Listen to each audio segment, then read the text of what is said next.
Hi everyone, my name is Cole and welcome back to another Semper Metallum interview. Today we have very special guests. I actually had the honor of interviewing them almost 10 months ago today, Diamond Construct, which are an incredible metalcore outfit from Australia. Would you guys like to go ahead and introduce yourselves? Yeah, how you doing, Cole? My name's Kynan. I'm the vocalist of Diamond Construct, and this is my brother, Braden. Hello, everyone. As you said, I'm Braden. I play guitar, or the pedals, more like it. Bit of that. We're pretty excited to have this interview because on our first ever one, like I said, 10 months ago, we were able to talk a lot about your recent record, Angel Killer Zero, and now you guys are about to drop the Deluxe album. How do you guys feel about it? And I also want to ask, what is really a big standout for what separates a deluxe record from the original? Yeah, feeling really good about it. Obviously, Angel Killer Zero came out like a little while ago for us, but it was a big enough release that I think there's still tracks that even some of our fans haven't like delved into and stuff like that, unless like the hardcore fans listening to every track front to back. But I think the thing that sort of stands out for me with the deluxe release is that like one of the songs was originally meant to be, well, they were all sort of meant to be on the original release at one stage. So Yeah, one of them was supposed to be a single. yeah, Yeah. a single until Switchblade was sort of written and kind of took its place there. But it's more so for us, like they're not B-sides, they're songs that we love. So yeah, that's probably like the difference for us in this one. Yeah, it's a good chance for everyone to get a little refresher on the album while get some new songs kind of in their ears. So Hell yeah, that's awesome. I also want to ask, I know a lot of bands kind of go through a different, I guess like pre-album build up with picking songs they want to record. I've heard some bands like before they go recording the album, they'll have like 40 different songs written and planned out. Do you guys happen to like know how many songs you had written going into the album and like what was your like decision making with picking which songs you wanted? We had probably more than 40. I'd say Mhm. like closer to what, like 60 or 70 maybe. yeah, Wow. yeah. I guess it was over a 3 year period. So what's on the album was sort of like a filter system of picking the best versions of what we wanted on there. Say like Jinx is like part of like the heavy kind of group. Songs like Neon and stuff like that are Mhm. part of more the electronic stuff, clickbait. So it was more just a balance of getting everything in our sound on that album pretty much. Essentially, we grouped them into three groups. This probably like doesn't make sense to a lot of people that are, listening to metal and stuff casually, but we call them the heavy songs. And then we had a group called the Steez tracks. That was songs like, Switchblade, Neon, Death Party off the Deluxe came into that. And then we had like our melodic sort of stuff as well. So those were like the three different groups that we were sort of choosing from. And whatever at the time was the most complete or sounded like the best to us would sort of take a spot on the album. It wasn't so much as so like we started and we were like, we want to have 11 songs or whatever on an album. It was pretty much just everything that we had written for the last sort of 3 years. We just compiled, well, not compiled. I think the album sounds cohesive, but that was because we chose the songs based on what sort of fit Yeah. with everything. Yeah. But there was a lot of songs. So maybe like many. 60, 70 songs, maybe even more. Too many. Wow. It's like, yeah, we probably could have fast tracked our writing to maybe like a year and a half or 18 months instead of 3 years. But We're pretty bad for that. We don't stop writing. Yeah, that's really amazing though. And even with what you said about like cohesiveness, I noticed that that was a big reason why I loved it is because it had almost like a huge narrative focus where each song kind of felt like it was continuing on from the past one with a story or message. And that got me thinking, you guys just dropped a new music video for your song Clickbait, which is one of my favorite songs on the record. And I noticed that was very cinematic and narrative focused. And I want to know, what was the process of creating that? funnily enough, man, that music video was done at the same time as Hit It Back. Oh, So, wow, really? Yeah, 'Cause we that, shot that came out in that. like 2021, right? I think Hit It Back came out December 1st, 2021. Yeah. Mhm. So we shot that around August, I think it was, of that year, in the same week that we did Hit It Back for another song that was going to be another standalone single that never came out. So we've had that footage sitting in the bank with Colin for years, and we were just sort of Wow. waiting to pick a song that it would sort of get repurposed for, because I guess there's no performance that we shot for it, so it was kind of free Mhm. reign. But at the same time, it wouldn't have gone with a song like, let's just say, Zodiac Memories or something on the album where it's so guitar focused and you'd need to see the riffs in a performance music video. So we kind of thought, when Clickbait sort of popped off for us, at least at our level, where it's like our fans really love that song, we thought that that would fit with those visuals. So it was just more of an afterthought when we thought, that would be great to keep the content sort of going with that one. Okay. And like with the music video, did you guys like write a script for it? Because I know it almost felt like a short film when you were watching it, and then of course you had all the almost like sound design was the song, and that really helped build it up. Well, usually with music videos, we take it in turns, kind of similar to our songs. So at the time, Braden was doing Hit It Back, like he did the storyboard for that one, and I did the storyboard for which is now the clickbait music video and stuff. So I think I was just watching a bunch of true crime. I was on that sort of grind back then, and it sort of it's sort of just like one of those things, like what you influenced at the time, you sort of just do. You can find the original track actually on Kynan's personal Spotify, Whitestone. It's called Save Me. He stripped it back into like an acoustic kind of version, but yeah, it's pretty interesting to go back and listen to it. A little Easter egg there. I'll have to check that out. I guess this process of using that music video and then applying it to clickbait, did it inspire more of like narrative work when it comes to music videos in the future? Because I know a lot of bands, they like just having like just performances, which there's nothing wrong with that, but I feel like there's also that next level of immersion and also almost like passion, if that makes sense, going into it, this like whole new level. I think when we work with Colin, nothing's like off the table. And I think by now, like our fans know that Diamond Construct, tries to push the boundaries outside the box. And like we like to do stuff that's a little bit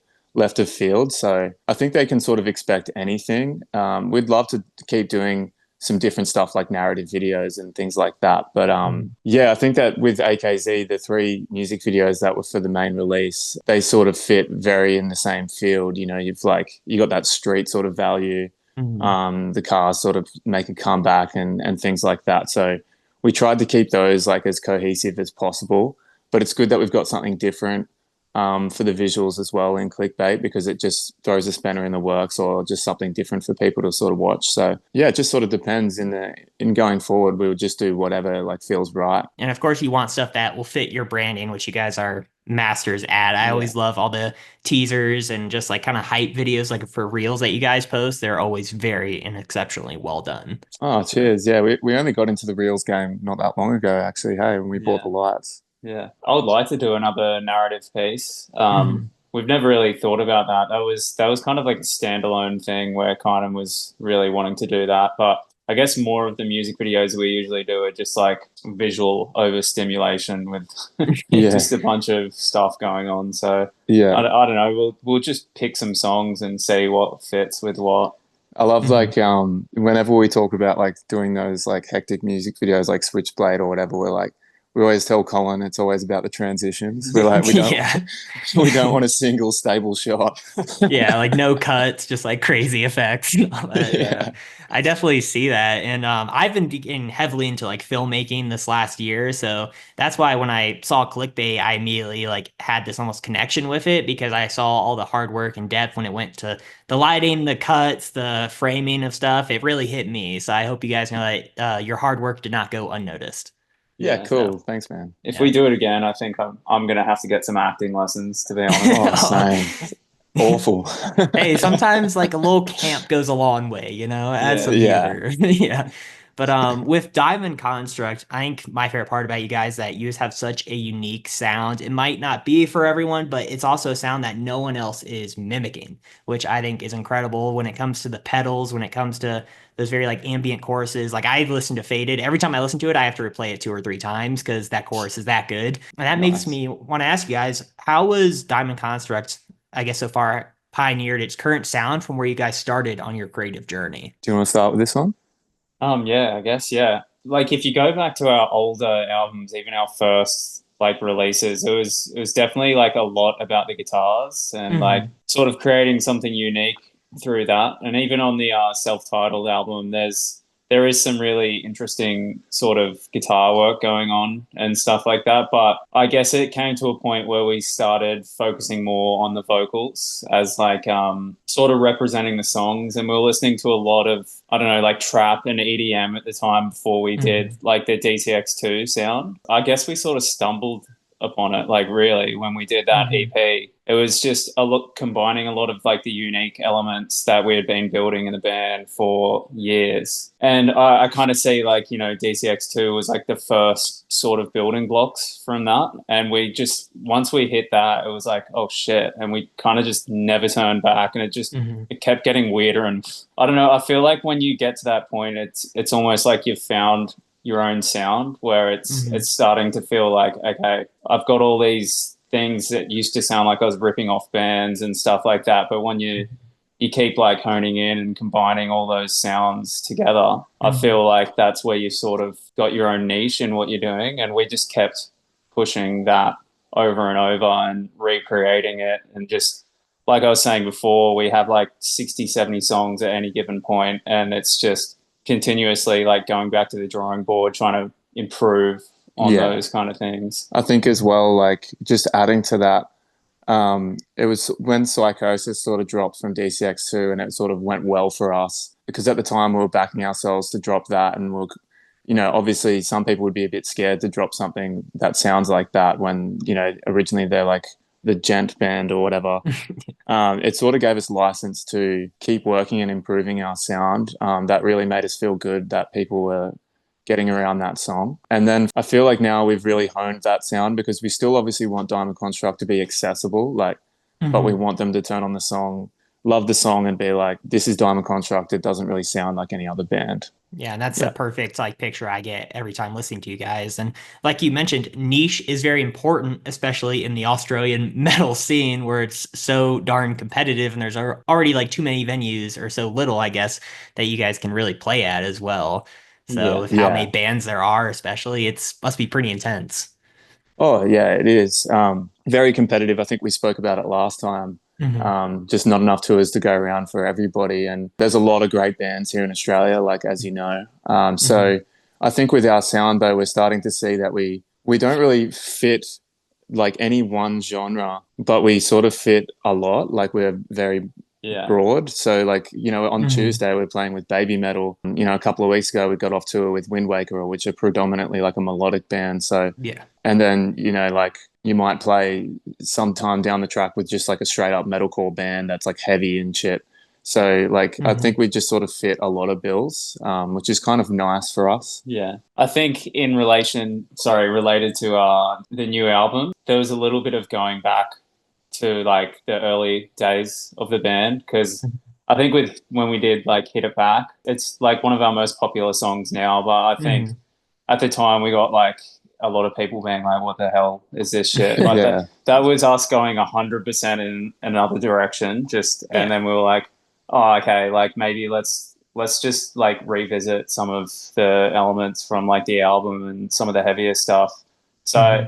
the direction of the band is always like looking forward, but we do take stuff from what we've done before. I don't know if that kind of makes Yeah, sense. absolutely. Like caters to the Yeah, original fans and yeah. stuff. We Yeah. always try to do that. Like songs like Zodiac and Delirium and stuff are like reminiscent of the self-titled. Which is good because then, like Kynan was saying, we can kind of play with a lot of different sort of metal bands, and it seems Hmm. to work. It's not just like, oh, we can only play with, I don't know, like Alpha Wolf or something like that, and no Hmm. other band would kind of work. And having that retrospective as artists is important to look like, okay, how did we get here? What are elements that we can evolve and transform from our past music? And I've been a fan since your self-titled days, and I've just loved watching the increase of more uniqueness and elements into your music. Like you said, like the EDM, like trapped elements, especially like DCX2, that blew me away when I heard it because I felt like it was you guys hitting that next level. And then of course Angel Killer Zero dropped and you guys added a lot of the narrative focus and I've been a huge fan of it, so it's very impressive. And are there other genres that you guys are wanting to explore, whether that's just like solo or just implementing into your music? I think at the moment we've been really delving into expanding on the sound that was DCX2 again. We've got different pools of sort of demos that we're working with at the moment. So we've taken what works with Angel Killer Zero to us. Like we love the unique style of riffing. We love some of the melodic stuff as well. So we've got a pool Hmm. of like things that are progressing from AKZ, like Faded worked really, really well for us. We love Hmm. that song. So we've got songs that are sort of moving in that direction. And then we've got another pool as well that we're working with where it originates from the DCX2 sound, but we're adding like the newest kind of electronic sound now and things that we think might hit in the future. So like sounds like 90s rave and stuff's coming sort of back in, and not so much more of like the 2017 to 2019 sort of trap metal, like standard beats, with like swapping it up with that. So it's blending that now with our new sound of like how we do the pedal stuff and the guitar work that is blending like almost like a progression from that. So it might sound a little daunting at first to people being like, oh, they're swapping it up. It's not. It's more just making it better and improving it as time goes on. And you guys are also doing stuff that not really any other band, like I mentioned, is doing. And that's what I love about you guys. I can go listen to you and know that I'm not going to also be able to go on my Apple Music or Spotify Music and listen to 12, 20 other bands that sound just like you guys. You know, having that niche is very important. And with the future of you guys, is there possibly any like new tours coming up that you're excited about? Or because I know people are going to be anxious to hear these new Angel Killer Zero Deluxe songs live. Yeah. So obviously in the immediate future, we've got these 3 new songs and stuff like that. So we'll obviously give them the best spin on like our socials and stuff for a little bit there. We've got a tour coming up in like April, May or something like that. That hasn't been announced. So we'll get back out on the road. And then we've got a bit of time where we're going to hit the studio and stuff. So we've kind of taken like a new mindset where we don't want to sit on like material for 3 years again. We want to not let our fans have to wait for new music. So we kind of want to do some standalone singles or smaller releases, just sort of release more consistently. That's the plan. The songs for us that sort of sit in the Dropbox and get forgotten about, like, are almost like too good at the time to not drop. So that's the focus now. We'll write like, I don't know, 10 songs, and they're like, we all love them. And then we just sit on them for like a year. And then by that time we've got 10 new songs and they all get deleted. So I guess what we're going to try and do is like release more of our most current material. I think that's like the plan for sort of filling in the gaps for the rest of the year. But I do know there is some more tours in the works, but it's just locking them in. So that's exciting. And you never know what is going to hit, you know, musically. You could drop a song that you might not have that much confidence in, and it blows up. And also being current with dropping music, like you guys mentioned, that is so important. Like I know like people, for example, like Breaking Benjamin, they drop a record like once a decade at this point, you know, and it's rough, you know, they just have a record release and then bands just go silent a lot of times. And that's how you can lose like streaming fans and like, well, it's pretty brutal. So that's definitely smart to at least drop a single. I know like Thornhill's been dropping singles. Heaven's Gate, which is a band I have been obsessed with these last few years, just dropped a new single like in the middle of their EP or album releases. You know, keeping those recurrent listeners is definitely important for bands nowadays. Yeah, 100%.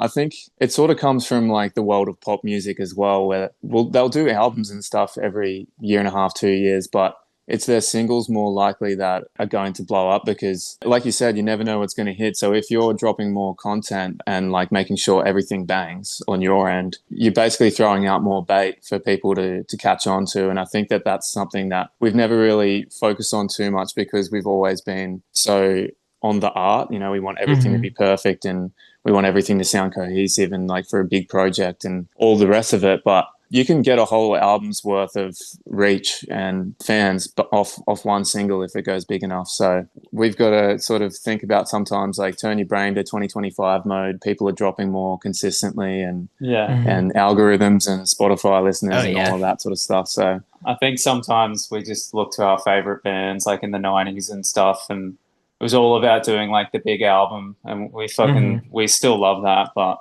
yeah. It's weird to watch like the landscape of music change where it's now becoming more focused on EPs, where I have that traditional mindset as well, almost where it's like I want an album. But now when there's like 5 singles that release before an album release, and then some albums doesn't even feel like an album because all the singles have been out, you know? Yeah. It's kind of sad that like in a way that it's shifted like that. But I mean, I do understand it. It's like, it's the same as like TikToks and like fucking reels. It's like short form content. It's just, people forget about it like a month later anyway. So Yeah, for Yeah. sure. It's like the days of band documentaries are out the Oh, I window. miss it pretty bad. Now Yeah. it'll be like a 15 video like series on TikTok or something. Yeah. But Yeah. yeah, bring it back. Yeah. But I do have one more question for you guys. Of course, this was more in regards to touring, but do you guys have a favorite tour memory from past tours that you've done, where that's like inside jokes or it's like crazy moments performing? Oh man, there's so many because like it seems like we're on tour every few months, and there's always a new inside joke. There's always new people Hmm. around that are just creating a different dynamic and stuff like that. But I would say like a nice wholesome one would be when we finished up the Amua tour and we were so tired. Like we drove from Newcastle to Brisbane overnight. Like no one had Mm. slept, but to get to Cult Fest and finish it off like really really good with an incredible set in front of our home fans and like everything just went ballistic. I'd say that that was a really good feeling to cap Hmm. that off. But what I, about you? I snapped a string at that show. It's not wholesome for me. That was a nightmare. Yeah. Yeah. For me, it's a really old memory and it's one of the funniest things we've ever done. This was back when we just started sort of touring and flying. We didn't know how to organize like transport from the airport to the venue and stuff like that. We didn't even book accommodation back then. We had no idea. Hmm. Yeah, So we got to the Adelaide airport. yeah. And we were like, how are we going to get our gear to the venue? So, like, the venue was like 5Ks away or something. We had So, no money, by the way. Yeah. we took one of the airport trolleys with like all of our gear and walked along like this crazy like highway thing, like along the road with our gear, 5 kilometers. And it Yeah. was just us three there, just like it was so ridiculous. I remember Oh there my was cars gosh. driving past us. We've got like the Axe effects and like the guitars. It was insane, dude. Yeah. I think it was a couple of airport trolleys with all of our stuff. And Yeah, there was like buses going by, like, and we were just in the bike lane with these like, boxes of gear. And I think our merch was in there as well. yeah. When we Oh got to my the God. venue, like the bands that we toured with were like unloading their cars and we were unloading airport trolleys. Yeah. It sounds made up, but it's a real story. It's a real There's story, bro. footage of it somewhere. I want to find it one day. Yeah, hey, that's some content right there, Yeah, Yeah. That's incredible though. That's kind of what almost like being a band or, making music's all about is like those small moments of time that you can, yeah. bond and cherish over. And, years down the road, you're gonna look back at those and, those will be some of the highlights, stuff that might have sucked in the moment, but, it builds Oh, character, right? absolutely. Having to walk of all Yeah. that. Yeah. Absolutely, man, for sure. We've done plenty of tours where we've like slept out on the road in our little Yeah. sleeping bags or, a few times it's rained on us and shit like that. So it's like the humble Mhm. beginnings, bro. Like we're definitely going to remember that forever. But I'd much more rather choose the hotels that we Yeah. that we Yeah. get now. Yeah. Yeah. Well, I'm I happy you think, guys have evolved to being in hotels now. You guys deserve yeah. it. So I think those early memories are like some of the more fun memories because obviously like you're not taking it as serious. Like, these days now it's like you get to the show, like it's setting everything up, being like Mhm.